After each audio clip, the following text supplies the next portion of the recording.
YouTubers, it's Audra from the Kurt's Corner, and today I'm going to show you how to make a healthy and delicious smoothie. So I've been making these for a few years now. I made them back before I had my son and I was in the best shape of my life. I was also working out in conjunction with eating really well. And then I recently had a son, my first son, 4 months ago, and I'm getting back on track, eating healthy and starting to work out. I'm only 2 pounds away from my pre-baby weight and I'm really excited. So I thought it'd be nice if I could share with you some healthy tips to help you lose that baby weight, or maybe just get healthy, or get fit even if you didn't have a kid. This is a great smoothie that will help you replace those really carb heavy meals that you have in the morning. So step away from the carbs and then have some delicious fruit, and even you can replace a meal, you can replace lunch with this, but you need to add protein and make sure that you're eating healthy and not just drinking smoothies. So this is great for breakfast or lunch if you don't have time. And the great thing about this is you can make them beforehand and you can freeze them and they'll be ready in the morning. So you can make these in bulk and they're still really great. So what you're going to need today first is a good quality blender. So I don't have anything like super duper crazy or expensive, but I purchased the NutriBullet. It's only about $100. You can get it at Bed Bath & Beyond. I think you can get it at JCPenney, different home stores like that.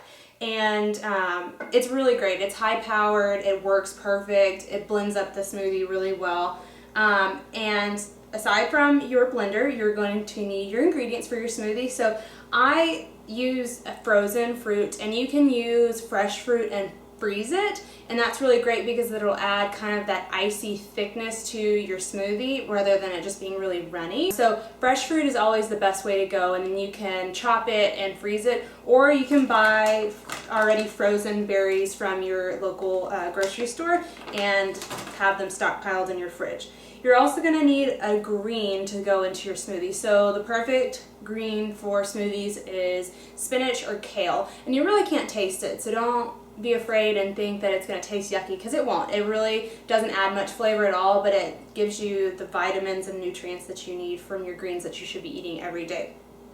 You can also add fresh fruit, which I have here, and then you're going to want to add a water type base or a liquid base to your smoothie, and that'll help give it the smoothie consistency without just being really chunky. And a great thing to add is coconut water, which is already really great for you. It has so many health benefits, and it doesn't contain a lot of sugar like a juice would. So you don't want to add things like orange juice or apple juice, because those are really high in sugar, and you're already going to be getting sugar from your fruits. So it's good to add something. You can add water, or you might not want to add anything at all, but I would stay away from the juices if you're going to add a liquid to your smoothie. Then I also have some protein powder here, and that's just so that I can get my protein without eating anything additional. But you could also eat like some eggs with your smoothie, have some peanut butter, or anything that has protein in it. I also have my flaxseed. Just grabbed it out of my fridge. This is flaxseed with blueberries. I got it at Trader Joe's, so it tastes a little bit better with the blueberries in it. It's naturally rich in omega-3s, and it's great for dietary fiber. It also has protein in it as well, so this is really great to add to your smoothies, but just be careful. It will go straight through you, so be careful when you're adding this. Start out small. The serving size is 2 tablespoons for this, so maybe start out with 1 tablespoon if you aren't used to eating flaxseed. So the first step is to add all of your ingredients together. So I've already pre-made a smoothie here, which I'll just save for tomorrow, and this is what it looks like when you've got it all put together. So I'm going to start with a fresh canister. So the first thing you're going to want to do is add your greens. So just add a heaping handful. I don't really measure any of my ingredients. I just put it in what it looks to be good, and I've just kind of mastered it after making it for so many years. So just add your greens, add quite a bit. You want a lot in there. Don't just add like 3 leaves. And then you're going to want to add your fruit. So if you're going to use fresh fruit, just make sure that it's washed and clean. I'm using frozen again, and I typically don't use frozen that I purchase. This is just what I have on hand. Typically I buy fresh fruit and then chop it up and freeze it in my freezer myself. So I'm adding a couple of strawberries, and then I'm going to add a little handful of mixed berries, which is raspberries, blueberries. Oops, it's a little too much. Take some of that out.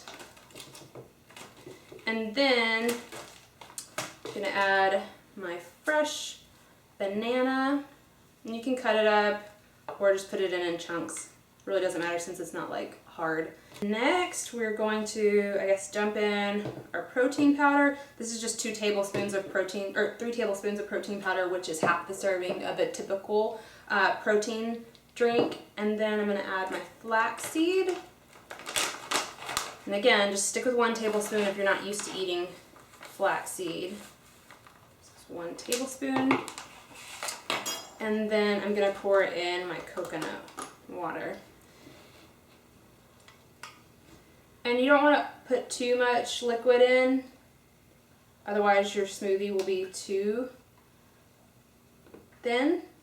So just add in a little bit, and you can always add more if you need to. And then we mix.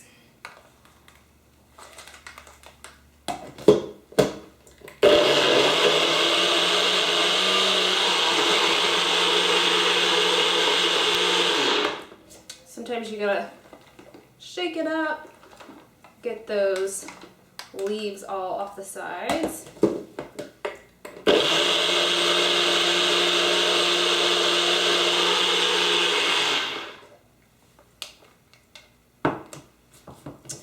And we have our delicious and healthy fruit smoothie.